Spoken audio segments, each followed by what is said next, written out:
며칠 전에 어떤 분의 칼럼을 제가 읽게 됐어요. 오늘날 요즘 참 안타까운 게 뭐냐면 많은 사람들이 교회를 참 폄하하고 이렇게 프레임을 걸어가지고요, 마치 적폐 세력인 것처럼 마치 이렇게 호도해가는 언론이나 혹은 많은 사람들의 모습을 보면서 참 안타깝다는 생각이 들었는데, 제가 칼럼을 읽으면서요 많은 공감이 가는 부분이 있어서 잠깐 그 칼럼을 좀 소개하는데, 참 많은 사람들이 한국 교회를 향해서 막 이렇게 왜 너희들은 예배를 드리냐, 왜 너희들은 협조하지 않느냐 등등 이렇게 폄하할 때, 손가락질할 때 이 칼럼에서 멋진 교회의 모습을 소개하는 거예요.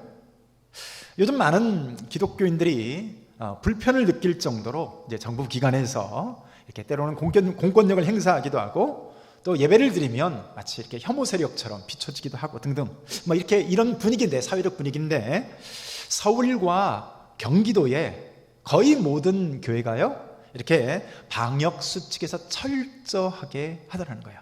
저희 교회도 방역에 있어서 철저하게 하는 줄로 믿습니다. 자, 그런데요, 교회들이 또 어떻게 대처를 하냐면, 더 놀라운 사실은요, 대형 교회들을 중심으로 해가지고 그 지역 소독을 하는 거예요. 교회가 그 지역을 소독을 내주는 거예요. 그리고 전염병 예방 활동을 펼치기도 하고, 특별히 사랑의 교회 같은 이런 교회는요, 감염 의심 환자들, 이런 시민들의 격리를 위해서 안성수양관 같은 이런 곳들을 이렇게 교회 시설을 제공하는 거예요.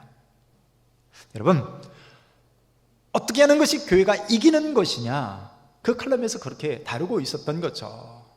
예를 들면 뭐 대통령부터 시장, 도지사들에게 공개 사과를 요구하고, 이건 뭐 예배 탄압이다, 헌법 위반이다, 이렇게 막 반격을 하고, 그래가지고 광장에 모여서 막 시위를 하고. 그런데요, 그러면 그럴수록 여론은 반대로 흘러간다는 거예요.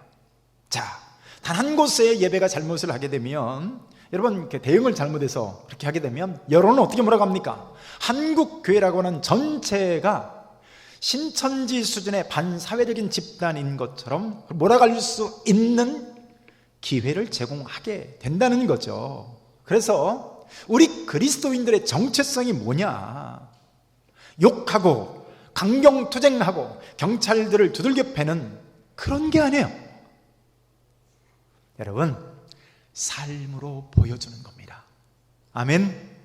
삶으로 보여주는 거예요. 태안 앞바다 기름 유출 사건들 여러분들 기억하십니까? 예, 얼마나 많은 교회가 그때 와서요, 그때 태안 앞바다에 기름을 닦는 요 일에 거의 한 70%가 통계적으로 보면요 교회에서 왔다고 합니다. 제가 섬겼던 교회에서도 청년들도 가고, 뭐 여전교회도 가고, 교육자들도 따로 가고, 뭐 몇 번씩 가서 이렇게 걸레 같은 걸 가지고 와서 일일이 돌을 닦아냈던, 여러분, 그런 모습을 기억하는 거죠. 여러분, 우리 그리스도인들은 입으로 떠드는 것이 아니라 우리 그리스도인의 정체성을 우리의 삶으로 드러내 보여주는 것이 우리 그리스도인의 정체성이라는 겁니다. 여러분, 우리 유명한 그 인도의 간디라고 하는 수상이 있잖아요.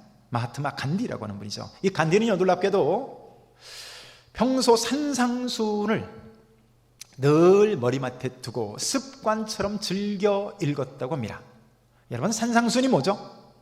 산상수훈이 마태복음 5장부터 8장까지 예수님이 하셨던 놀라운 그 산상보훈이라고 하기도 하고 산상수훈이라고 하기도 하는데, 힌두교를 믿는 이 마하트마 간디가요, 산상수훈을 늘 암기하고 애독하고 애용하고 늘 머리맡에 두고 습관처럼 읽었다는 거예요.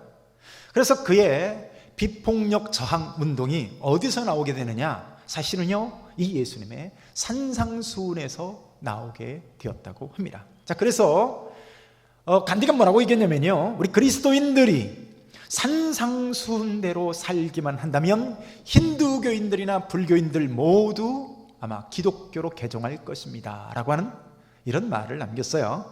그런데 그는 왜 기독교인이 되지 않았을까요? 아이러니하게도요, 하나님의 말씀대로 살지 않는 기독교인들 때문에 나는 기독교인이 되지는 않겠습니다 라고 얘기를 했다는 거죠. 여러분, 이 간디는요, 복음 앞에서 믿지 않는 사람으로서 예수 믿는 사람들이 믿는 사람답지 않게 살지 않는다고, 기독교인들이 저렇게 산다고 혀를 차면서요, 이 간디는 끝내 복음을 거절해 버렸습니다. 간디는 복음 앞에서 실족한 사람이죠. 자, 오늘 우리가 읽었던 본문의 내용이 뭡니까? 오랜만에 세례 요한이라고 하는 사람이 본문 가운데 등장을 합니다. 여러분, 세례 요한이 어떤 사람입니까? 세례 요한은 제사장 사가랴의 아들입니다. 얼마든지 이 제사장 아들로서 편안한 삶을 살 수 있었던 사람이 바로 이 세례 요한이었어요. 그런데 그런 그가 편안한 삶을 포기하고요, 빈들로 나가는 거예요. 빈들에 거하면서 약대 토롯을 입고 가죽띠를 띠면서 메뚜기와 석청을 먹으면서 여러분 그렇게 살았어요. 그리고 하나님의 말씀하셨던 것과 같이, 선지자들의 그 예언과 같이 예수 그리스도의 앞길을 예비하면서 오실 메시아의 준비된 자로서의 삶을 여러분 철저하게 감당하면서 흐트러짐 없이 살았어요. 그래서 요한은 오직 그리스도만을 위해서 살았던 사람이라고 말할 수가 있죠. 그래서 요한복음 3장 30절 말씀을 보면요, 그는 흥하여야 하겠고 나는 쇠하여야 하리라 라고까지 말해요. 그는 흥하여야 하겠고 나는 쇠하여야 하리라. 얼마나 굉장한 사람입니까? 따르던 제자들이요, 또 세례 요한을 따르던 사람들이 다 예수님에게 가버렸어요. 여러분, 한마디로요, 사업 접어야 되는 거예요. 문 닫아야 되는 거예요. 샷단 내려야 되는 거예요. 그런데 그가 뭐라고 그러게요? 그는 흥하여야 하겠고 나는 쇠하여야 하리라 라고 얘기했던 거죠. 자, 예수님이 그래서 이 세례 요한을 어떻게까지 평가합니까? 여자가 낳은 자 중에 세례 요한보다 더 큰 이가 없다라고 말해요. 다시 말해서 여자가 낳은 중에서 세례 요한이 가장 큰 자다라고까지 얘기를 했던 사람이에요. 자, 이런 요한이 옥에 갇혔습니다. 자, 이미 지금 갇혀 있는 상황인데요, 왜 옥에 갇혔을까요?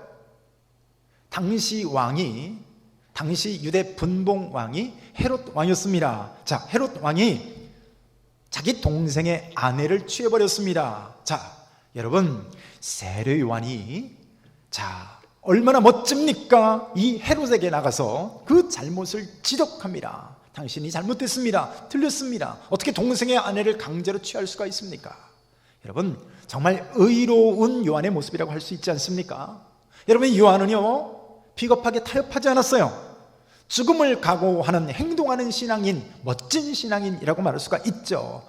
헤롯 왕이 지금 살아있는 권력 아닙니까? 그런 살아있는 권력에게 바른 소리를 한다는 건요, 결코 쉬운 문제가 아닙니다. 요즘에 대통령에게도, 살아있는 권력에게도요, 바른 말하기가 참 쉽지 않습니다. 그런데 당시에 왕이라는 존재가 어떤 존재입니까? 나라라는 새도 떨어뜨릴 만한 그런 존재인 거죠. 여러분, 하나님만 두려워하는 사람이 아니라고 한다면 절대로 이 세례 요한과 같은 행동을 보여줄 수가 없는 거죠. 자, 그런데 놀라운 것은 뭐냐면요, 그런 세례 요한이 오늘 시험에 들어서 실족하게 되었다라는 거죠. 오늘 세례 요한이 시험 들었습니다. 우리 누가복음 7장 18절에서 19절 우리 본문인데요, 함께 한번 읽습니다. 시작. 요한의 제자들이 이 모든 일을 그에게 알리니 요한이 그 제자 중 둘을 불러 주께 보내어 이르되 오실 그이가 당신이오니까 우리가 다른 일을 기다리오리이까 하라 하매. 자, 이 본문에 보니까요, 이 모든 일을 요한이 들었다라고 말해요. 요한이 들었다. 여러분, 이 모든 일이 뭡니까? 바로 앞 시간에 지금 우리가 어떤 것을 살펴봤었죠? 본문 바로 앞에, 너무 무리한 것을 제가 요구한 것 같지만 바로 앞에 무슨 일이 있었냐면요, 나인성 과부의 아들 청년을 죽음 가운데 일으켜내신 참 놀라운 광경을 우리가 살펴보지 않았습니까? 자, 나인성 과부를 죽음 가운데 살리셨다, 과부의 아들을. 자, 요한이 투옥된 이후에 지금까지 예수님이 행하셨던 모든 일을 들었다는 거예요. 자, 얼마나 엄청나고 얼마나 놀라운 사역들이 지금 예수님에게서 이루어졌습니까? 특별히 그의 아버지 사가랴가 하나님께 예언을 했던 것이 있는데요, 지금 주님이 보여주시는 모든 그 사역들의 그 모든 내용들이 다 아버지 사가랴가 예언했던 그 예언들이요, 놀랍게도 예수님을 통해서 성취되어진 것을 보여준 거예요. 자, 그렇다면 이렇게 아버지 예언이 성취되었으니까 이 모든 일을 들었다고 할 때요, 요한이 기뻐 춤을 추면서 기뻐해도 모자랄 터인데, 아니 왜 시험에 듭니까? 우리가 한 가지를 생각해 볼 게 있는데요, 자, 요한이 지금 어디 있다고요? 감옥에 있더라는 거예요. 지금 감옥에 갇혀 있는데, 예수님 시대 때는요, 오늘날처럼 무슨 교도소에 감옥에 뭐 복지가 있고 인권이 있고 그런 시대가 아닙니다. 그래서 당시에는요, 감옥에 갇혀 있는 사람들을 양 다리에 쇠사슬을 채워놨어요. 심지어 잠을 잘 때도 이 쇠사슬이나 족쇄를 채워서 재웠다고 합니다. 자, 여러분, 그러니 이 요한이 참 얼마나 고통스러운 환경 가운데 있었겠어요. 또 한 가지 중요한 사실은 뭐냐면요, 요한이 이해했던 메시아 관임이라, 요한이 이해했던, 요한이 기대했던 메시아, 여러분, 그 메시아가 어떤 메시아냐? 여러분, 자신의 뒤에 오실이라고 증거했던 메시아는 심판의 메시아였어요. 고난과 구원 가운데서 당신의 백성들을 구원하고 압제했던 로마를 비롯한 의인, 불의한 사람들을 심판하는 메시아로 이해하고 있었다는 거예요. 여러분, 이것은 요한뿐만 아니라 당시의 대부분의 모든 이스라엘 백성들이, 유대인들이 그렇게 이해하고 있었습니다. 당장 가시적으로요, 불의를 척결하고 죄인들을 막 심판하고 의인들을 고통에서 건져주시는 이런 메시아로 알았다는 거예요.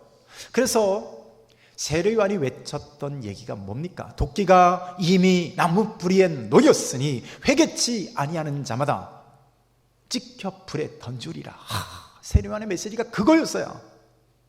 여러분, 역시 세례요한이 지금 심판의 메시지를 전했다는 겁니다. 그래서 내 뒤에 오시는 이는, 나는 이렇게 물로 세례를 주지만 불과 성령으로 세례를 너희들에게 베풀 것이다. 무슨 얘기예요? 심판에, 고난 가운데서, 불 가운데서 건져내는 메시아로서 그렇게 이해를 했던 거죠. 그래서 요한이 기대했던 메시아는 로마 정부를 심판하고 압제해서 건져주시는, 고난 가운데서 당신의 백성들을 건져주시는 그런 메시아로 이해를 하고 있었어요.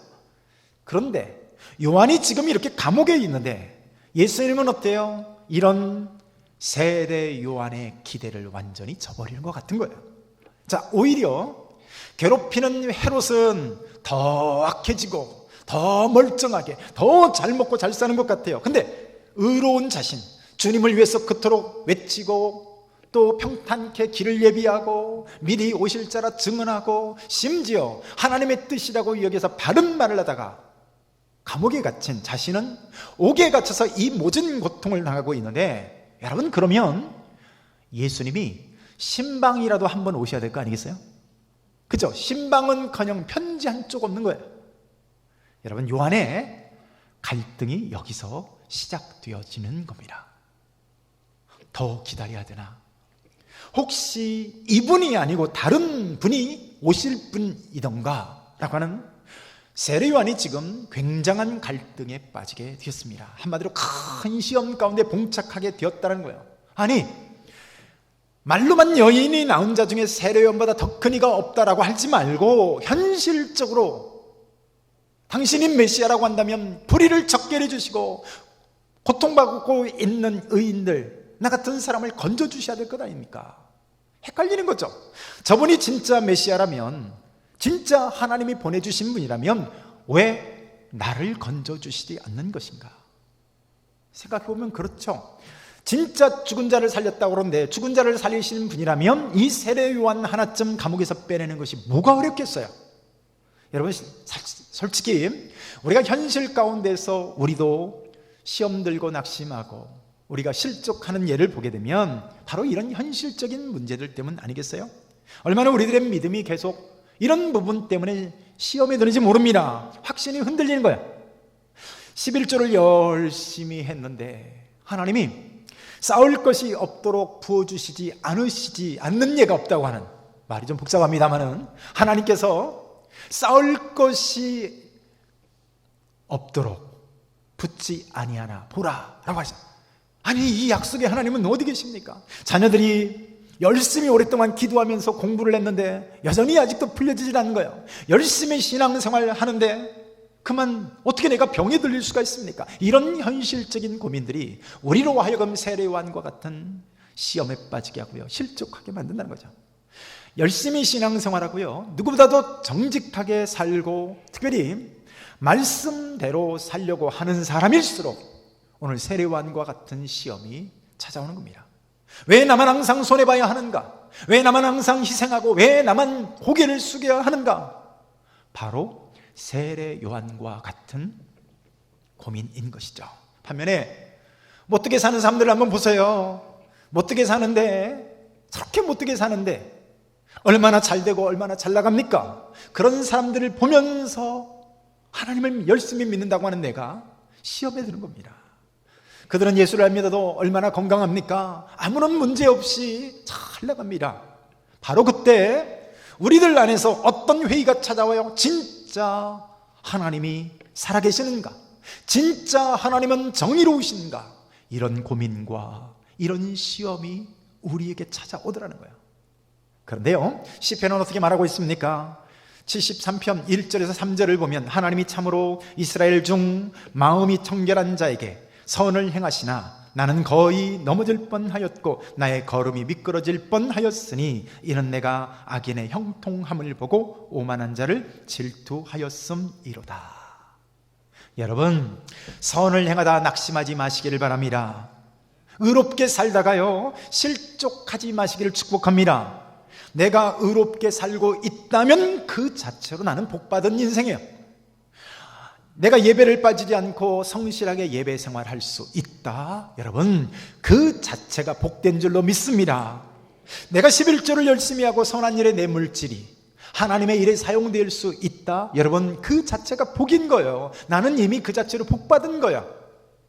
여러분, 그걸 믿을 수 있고 그걸 깨달을 수 있고 그렇게 할 수 있도록 재물을 부어주셨다면 내가 이미 복된 거 아니겠어요? 그래서 갈라디아서 6장 9절에서 이렇게 말하죠. 우리가 선을 행하되 낙심하지 말지니 포기하지 아니하면 때가 이름에 거두리라. 아멘. 때가 이름에 거두리라. 내가 이미 그렇게 살고 있다면요, 이미 나는 최고의 복을 받은 줄로 믿습니다. 그런데 말씀 안에서 순종의 삶을 살다가 요한처럼 덜컥 시험에 빠지고 실족하게 되는 겁니다. 여러분, 참으로 안타까운 일이라 하지 않을 수 없습니다. 사탄은요, 우리에게 두 가지로 우리를 흔듭니다. 첫째는 뭐냐면 우리를 계속 타락하게 부추기는 거예요. 못된 말을 하게 하고 악하게 살도록, 그리고 우리로 하여금 방탕하게 살도록 계속 우리를 타락하게 만드는 거예요. 자, 또 한 가지가 있습니다. 우리를 실족하게 하는 또 한 가지가 뭐냐면요, 바로 이거예요. 야, 그렇게 살아봐야 너만 손해야 라고 속삭이는 거예요. 봐라, 너만 손해 아니냐? 누가 알아주냐? 교회 다니는 다른 사람들을 봐라. 다른 사람들도 다 그렇게 해. 왜 너만 그러게 사느냐?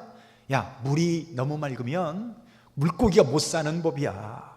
자, 그런 속삭임에 우리가 흔들리는 거예요. 그래서 오늘 세례요한도요, 예수님께 묻는 거예요. 당신이 진정 그 메시아입니까? 아니면 내가 다른 일을 기다려야 합니까? 이 세례요한의 물음에 주님이 어떻게 대답하실까요? 우리 22절 같이 한번 읽습니다. 시작. 예수께서 대답하여 이르시되 너희가 가서 보고 들은 것을 요한에게 알리되 맹인이 보며 못 걷는 사람이 걸으며 나병 환자가 깨끗함을 받으며 귀먹은 사람이 들으며 죽은 자가 살아나며 가난한 자에게 복음이 전파된다 하라. 아멘. 여러분, 세례요한이 물었습니다. 당신의 정체가 뭡니까? 아니, 그러면 내가 메시아다, 성경에 예언한 그리스도다, 이렇게 얘기하면 간다는 거 아니겠어요? 네, 여러분, 예수님은 세례요한의 이 질문 앞에요, 지금 하고 계시는 일에 대해서 말씀합니다. 다시 말해서 예수님의 삶의 내용이 무엇인지를 말하고 있는 거예요. 왜 그랬을까요? 이유가 뭘까요? 내 삶으로 오늘 드러나는 그것이 바로 내 정체성이기 때문에 그래요. 내 인생에서 삶으로 찍힌 내 발자국이요, 그게 바로 나요, 내 정체성이라는 거예요. 어떤 무신론자인 사람이요, 자기 친구를 찾아갔는데 그 친구가 바로 크리스천이었어요. 하나님을 잘 믿는 신앙인이었죠. 이 무신론자가요, 그 친구에게 묻습니다. 이 사람아, 자네는 어떻게 하나님이 존재한다고 믿을 수가 있는가? 이렇게 물었어요. 그때 크리스천인 그의 친구가 뜬금없이 질문을 합니다. 어젯밤 눈 내린 저 밖의 길에 무엇이 지나갔는지 자네는 알겠는가? 그것이 나귀였을까? 사람이었을까? 뜬금없는 질문을 하는 거예요. 그러니까 이 무신론자가 대답을 합니다. 이 사람아, 그거야 밖에 나가서 발자국을 보면 알 거 아닌가? 그때 기독교인인 크리스천인 그의 친구가 다시 한번 묻습니다. 이보게, 자네는 이 우주의 역사가 누구의 발자취로 보이나? 라고 질문을 했다고 합니다. 여러분, 내 발자취가 곧 나의 정체성인 거예요. 예수님이 그걸 보여주시는 거예요. 세례 요한에게 주님의 발자취를 드러내 보여주시는 거예요. 한 과부의 외아들을 관 속에서 살아나오게 하신 그 예수님의 발자국은, 여러분, 하나님의 발자취일까요? 사람의 발자취일까요? 아리마대 요셉의 묘실에서 그 인봉되어진 돌문을 헤치고 나오신 무덤 앞의 발자국은 누구의 발자국일까요? 하나님의 발자국일까요? 사람의 발자국일까요? 예수님이 말씀하십니다. 세례 요한에게 가서 전해라. 맹인이 보며 나병 환자가 고침을 받는다라고 하여라. 죽은 자가 살아난다고 하여라. 예수님은요, 이사야가 예언한 700년 전에 예언한 그대로 그 모습대로 사셨습니다. 그 사신 모습을 보니까 여러분, 그분의 정체가 누구예요? 그리스도 메시아, 약속의 주님인 줄로 믿습니다. 오늘 세상이 우리를 향해서 묻습니다. 당신들의 정체가 뭐냐? 그때 뭐라고 얘기하겠어요? 나는 크리스찬입니다. 나는 하나님의 자녀입니다. 나는 성직자입니다. 나는 아무아무개 교회 중직자입니다. 그런데 예수님은 삶의 내용으로 자신의 정체를 보여주셨습니다. 그런데 우리들은요, 다른 방법으로 자꾸만 증명하려고 하는 거예요. 예컨대 세상의 어떤 지위나 많은 돈이나 재산 등등 이런 것으로 증명하려고 하는 거예요. 혹은 말로써 내가 다니는 교회의 크기를 말하고요, 내가 교회에서 갖고 있는 직분이 뭔지를 말하고, 아니 그것 말고 너의 삶이 무엇이냐, 너의 정체성으로 드러나는 너의 정체가 뭐냐는 거예요. 주님이 말씀하신 게 뭡니까? 진정한 성도임을 증거하기를 원한다면 성도다운 삶을 살라고 하십니다. 아멘 합시다. 세례 요한은요, 훌륭한 신앙인이었으나 넘어지고 말았어요. 주님은 뭐라고 말씀하십니까? 누가복음 7장 23절에서 누구든지 나로 말미암아 실족하지 아니하는 자는 복이 있도다 하시니라. 아멘. 복음서를 보면 종교 지도자들이 예수님께 나와서 예수님을 올무에 넣기 위해서, 시험에 빠뜨리고 함정에 몰아넣기 위해서 찾아와서 말을 겁니다. 여러분, 목적이 뭐예요? 트집을 잡자는 데 있어요. 와서 예수님에게 진리를 물어보고 어떻게 하면 영생을 얻는가, 어떻게 하면 하나님이 기뻐하시는가 궁금한 것을 물어보는 것이 아니라, 대화의 목적 자체가 예수님을 궁지에 몰아넣고 예수님을 어떻게 하면 죽일 수 있을까 빌미를 잡기 위해서 나왔더라는 거야. 여러분, 우리가 신앙생활하지만요, 이 예수님과 같이 언제든지 우리에게 이런 시험이 닥쳐올 수 있음을 아셔야 합니다. 여러분, 우리가 열심히 신앙생활하지만 얼마든지 우리 곁에서요, 교환한 목적과 의도를 가지고 우리를 넘어지게 하는 그런 시험은 언제든지 찾아올 수 있다는 거예요. 중요한 건 뭘까요? 이런 시험이 찾아오지만 시험 앞에서 나는 어떤 자세로 그 시험을 받아들이냐인 거예요. 여러분, 이 시험 앞에서 넘어지지 않으시길 축복합니다. 그게 지혜예요. 예수님은 시험이 수도 없이 찾아왔어요. 그러나 예수님은 그 시험에서 지혜롭게 이기고 넘어지지 않으시고 지혜롭게 슬기롭게 극복하신 줄로 믿습니다. 벗어나는 게 중요해요. 시험하는 자들이 예수님에게 와서 한 번은 묻습니다. 누가 너에게, 당신에게 이런 권세를 줬느냐? 성전 천결 사건을 두고 하는 얘기죠. 그때 예수님이 뭐라고 말해요? 너희들이 먼저 대답해봐라. 요한의 세례가 하늘로부터 온 것이냐 사람에게서 난 것이냐. 저들이 오히려 곤경에 빠지게 되었습니다. 사람에게서라라고 하면 백성들이 두려운 거예요. 왜냐하면 모든 사람들이 세례 요한을 향해서 하나님이 보내신 위대한 선지자라고 믿고 있기 때문에 백성들이 두려운 거예요. 여러분, 이렇게 사람을 의식하는 사람일수록, 사람의 여론과 민심을, 사람들의 시선을 의심하는 사람들일수록 여러분 자기를 드러내게 되어 있죠. 여러분, 또 하늘로부터라라고 한다면요, 그러면 너희들은 왜 안 믿는데? 라고 오히려 자기들이 자가당착에 빠지게 된 겁니다. 여러분, 예수님은 시험에서 벗어난 줄 믿습니다.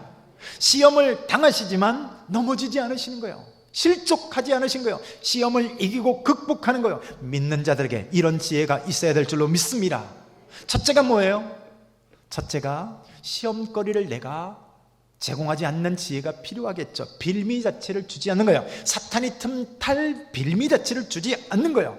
교활하게 시험 들게 할 빌미를 우리가 제공하지 않는 것이 우리에게 지혜예요. 두 번째는 뭡니까?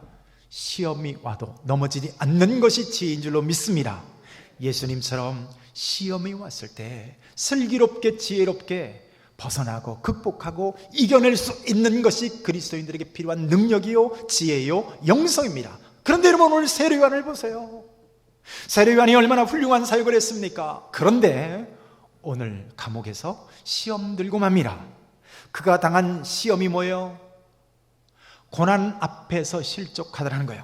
하나님, 왜 나의 고난에서 건져주지 않습니까? 내가 이렇게 헌신하고 봉사하는데 왜 내게 축복하지 않습니까? 예수 잘 믿는 나에게 왜 자녀들이 형통하지 않습니까? 예수 안 믿는 저것들은, 저 사람들은 저렇게 잘 먹고 잘 사는데 왜 하나님 나에게 이 고난이 있습니까?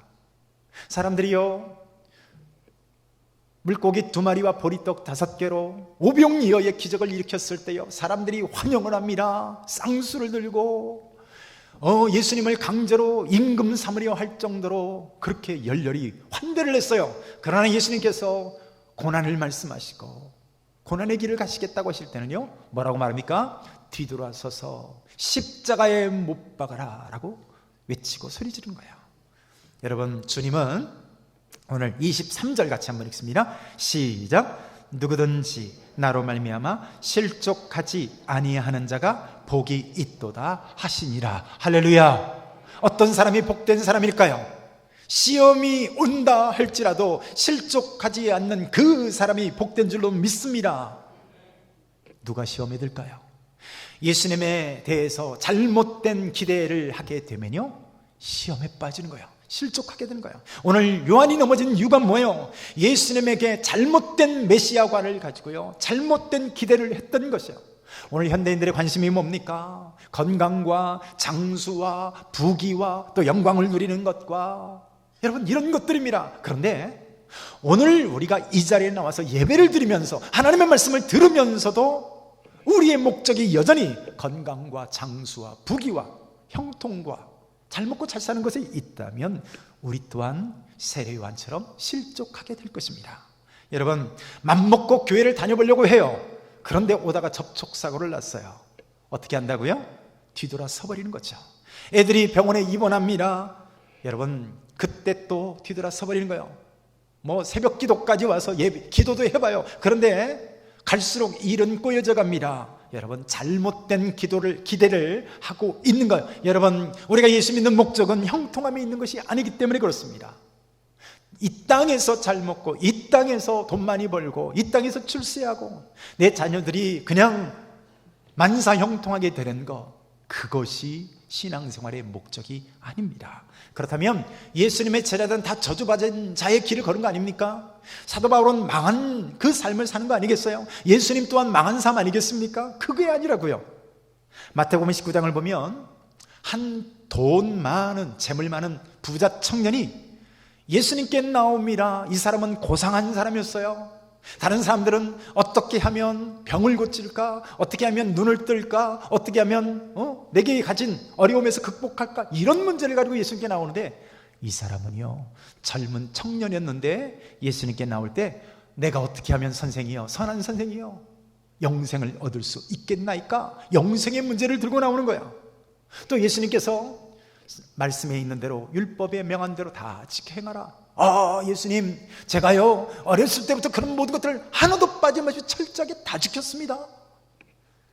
여러분, 이 청년은 왜 예수님께 나왔을까요? 돈 많은 사람이에요. 어려서부터 율법도 잘 지켰던 사람이에요. 왜 이 청년은 예수께 나왔을까요?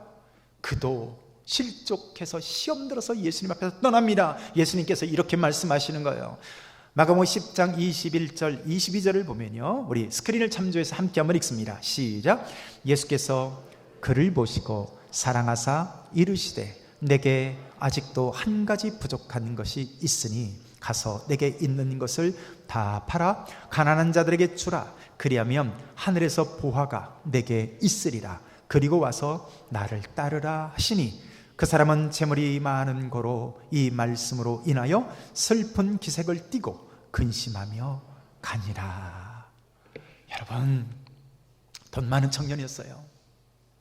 정말 돈이 얼마나 많은지, 재물이 많은 사람이라고 얘기했을까요? 근데 여러분, 나는 부족한 것이 없다고 말했던 사람인데 예수님께서 너에게 오히려 한 가지 부족한 것이 있다고 말해요. 여러분, 그 부족한 것을 예수님께서 메꿔주시기 위해서요, 나를 따르라 라고 말씀하는 거예요. 얼마나 놀라운 일입니까? 예수님이 친히 나를 따라 오너라 라고 말씀하신 거예요. 얼마나 영광된 일입니까? 그런데요, 그는 어떻게 갔다고요? 재물이 많은 고로 이 말씀으로 인하여 슬픈 기색을 띠고 근심하며 가더라 라고 말합니다. 여러분, 이 청년은 왜 주님께 나왔을까요? 동기가 뭘까요? 어쩌면 예수님을 통해서 지금 있는 재물보다 더 많은 재물을 내가 어떻게 하면 얻을 수 있을까? 라고 생각했을지 모릅니다. 아니, 돈은 많으니까 이제 좀 명예를 좀 얻으면 어떨까? 예수님 따라다니면 한 자리 할지도 몰라. 좌의정, 우의정? 아니, 그건 아니래도 명예를 좀 얻을지 몰라. 혹은 여러분, 이 사람이 예수님께 나와서 선한 선생님이여 라고 말합니다. 그러면서 예수님이 하나님의 말씀 율법을 다 순종하여 지켜라고 할 때 내가 어렸을 때부터 다 지켰습니다. 무슨 얘기예요? 자신의 선을 증명하고 싶어서 예수님께 나왔는지도 모르겠습니다. 그런데 여러분, 결국 어떻게 됐습니까? 이 부자 청년도 예수님 때문에 시험에 들어 넘어지더라는 겁니다. 여러분, 이 말씀으로 인하여 슬픈 기색을 띠고, 아니, 예수님이 나를 따라오너라고 하는데 왜 슬픈 기색을 띠며 근심하며 떠났을까요? 오늘도 예수님을 향해서 잘못된 기대를 하고 찾아오면요, 시험에 드는 거예요. 교회를 다녀도, 예배를 드려도, 헌신을 다해도 잘못된 기대를 가지고 나오면 우리는 반드시 시험에 들고 실족하게 됩니다. 하나님의 일을 하지만 잘못된 기대와 잘못된 목적을 갖고 있으며 놀라운 하나님께 일을 하면서 헌신을 하면서도 얼마든지 실족하고 시험에 들 수 있다는 겁니다. 오늘도 많은 사람들이 교회를 향해서요, 윤리적 측면에서 수준 높은 모델이 되어줄 것을 요구하는 거예요. 교회가 그런 곳일까요? 그러면서 넘어지는 거예요. 저 봐라, 저 목사들 하는 짓거리 봐라, 저 교회들 하는 짓거리 봐라, 기독교인들 봐라. 그러면서 넘어지는 거예요. 예수님의 이름 앞에서 넘어지는 거예요. 뉴스를 보면서 실족합니다. 그래서 저런 교회라면, 저런 목사라면 나 절대 예수 안 믿을 거야. 여러분, 예수의 이름 앞에서 넘어지는 거예요. 그래서 예수님이 말씀하십니다. 내 이름 앞에서, 내 이름으로 인하여 실족하지 아니하는 자가 복되도다. 여러분, 옆집 사람 때문에 예수님의 이름이 실족의 대상이 될 수가 있습니다. 하필이면 옆집에 사는 신태인 제일교회 성도가 싸움닭이에요. 그 사람이 미워서라도 나 예수 그러면 이를 갈아요. 그러면요, 그 사람이 저주받은 사람이에요. 예수 이름 앞에서 넘어지는 사람이 되고 말았던 거예요. 여러분, 얼마나 불행한 사람입니까? 그 사람의 죄 때문에 내가 왜 대신 지옥에 가줍니까? 얼마나 불행하고 얼마나 불쌍하고 안타까운 사람입니까? 그래서 예수님은 말씀하십니다. 누구든지 나로 말미암아 실족하지 아니하는 자는 복이 있도다. 할렐루야. 말씀을 맺습니다. 오늘 세례요한은요, 잘못된 기대감으로 넘어지는 계기가 되고 말았습니다. 아니, 메시아라면 나를 이 감옥에서 건져 주셔야 되는 거 아닌가? 내가 다른 메시아를 찾아봐야 되는 거 아닐까? 여러분, 그때 예수님은 삶을 보여주셨습니다. 삶을 통해서, 자신의 발자취를 통해서 내가 누구인가를 드러내어 보여주셨습니다. 오늘도 교회를 다니고 있는 우리들을 향해서요, 세상이 묻습니다. 당신들의 정체가 뭐냐? 라고 묻는 이 세상 앞에 여러분, 오늘도 예수님처럼 우리 삶의 발자취로 우리의 정체성을 아름답게 증거하는 저와 여러분들의 삶이 되시기를 축복합니다. 아멘. 한 목소리로 한번 오늘 이 시간 기도합니다. 오늘 기도할 때, 하나님, 오늘 나는 예수의 이름 앞에서 어떤 사람입니까? 시험 드는 사람입니까? 실족하는 사람입니까? 아니면 그 예수의 이름 앞에 오늘도 칭찬 듣는 이름입니까? 하나님 아버지, 나는 어떤 삶을 보여줍니까? 하나님, 내 발자취를 통해서 영광된 하나님의 자녀라는 삶을 증거하는 우리 되게 하여 주옵소서. 하나님, 오늘 우리를 복되게 하여 주. 한 목소리 한번 기도합니다. 하나님 아버지, 감사합니다.